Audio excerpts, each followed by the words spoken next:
મિત્રો મારી યુટ્યુબ ચેનલમાં આપ સૌનું સ્વાગત છે। હું વર્ષાબેન કટકિયા।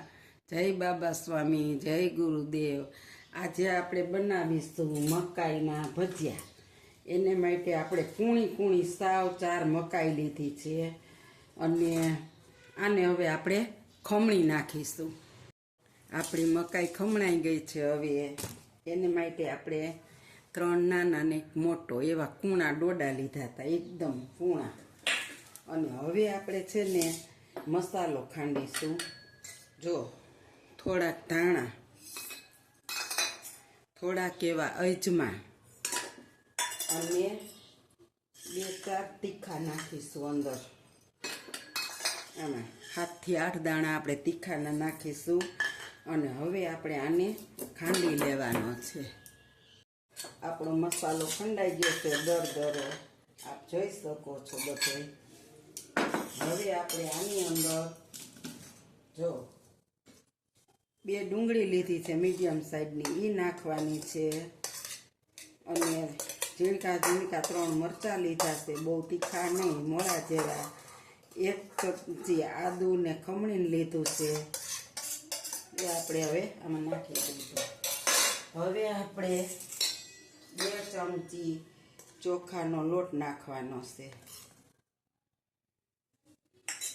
અને અડધી વાટકી ચણાનો લોટ।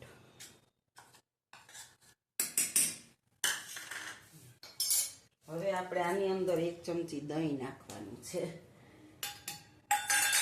અને હવે આપણે આ મસાલો જે ખાંડ્યો ને એ નાખવાનો છે, જો આપ જોઈ શકો છો। અને હવે આપણે આની અંદર એક થોડીક એવી ખાંડ નાખવાની છે, બહુ નથી નાખવાની, થોડીક એવી। અને આપણે આની અંદર અડધું લીંબુ નીચોવવાનું છે, લેમન જ્યુસ।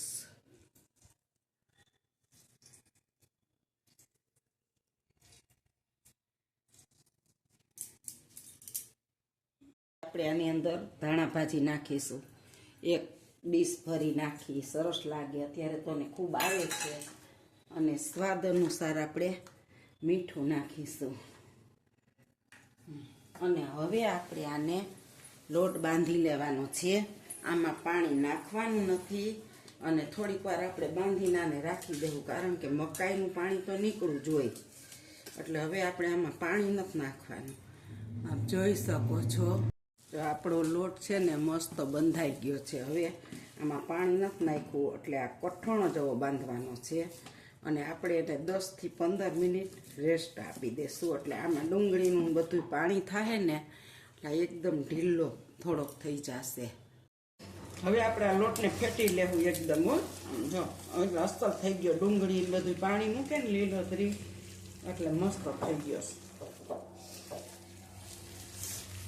અને આપણે કઠણ જ રાખવાનો છે, પણ આની અંદર હવાના કોણ ભરાય ને એટલે ભજીયા ફૂલે અંદરથી અને બહાર ક્રિસ્પી થાય મસ્ત। હાલો, હવે આપણે ગેસ પેટાવીશું અને એની માથે આપણે તેલ ગરમ થવા મૂકીશું। આપણું તેલ ગરમ થઈ જાય એટલે આપણે ભજીયા પાડીશું। હાલો, હવે આપણે પાણીવાળો હાથ કરીશું અને આવી રીતના નાના નાના ભજીયા પાડીશું મકાઈના। પાણીવાળો હાથ કરવાનો એટલે અસરથી પડી જાય।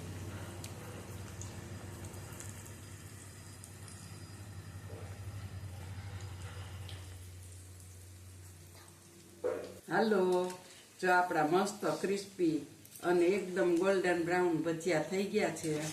હવે આપણે આને કાઢી લેશું। આપ જોઈ શકો છો મકાઈના ભજીયા।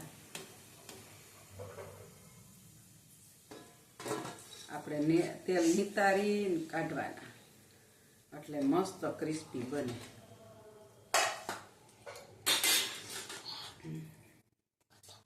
ઉભી રીતે 2 ભજીયા પડા દે, પછી પાડું 2-4 પસંદ કરતી।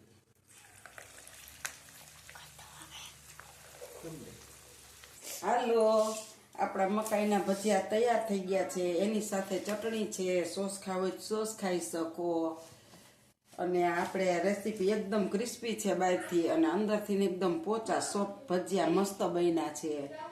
અને જો તમને મારી રેસીપી સારી લાગે તો શેર કરજો, લાઈક કરજો, બે લાઈક બટન દબાવવાનું, સબસ્ક્રાઈબ કરવાનું ભૂલતા નહીં.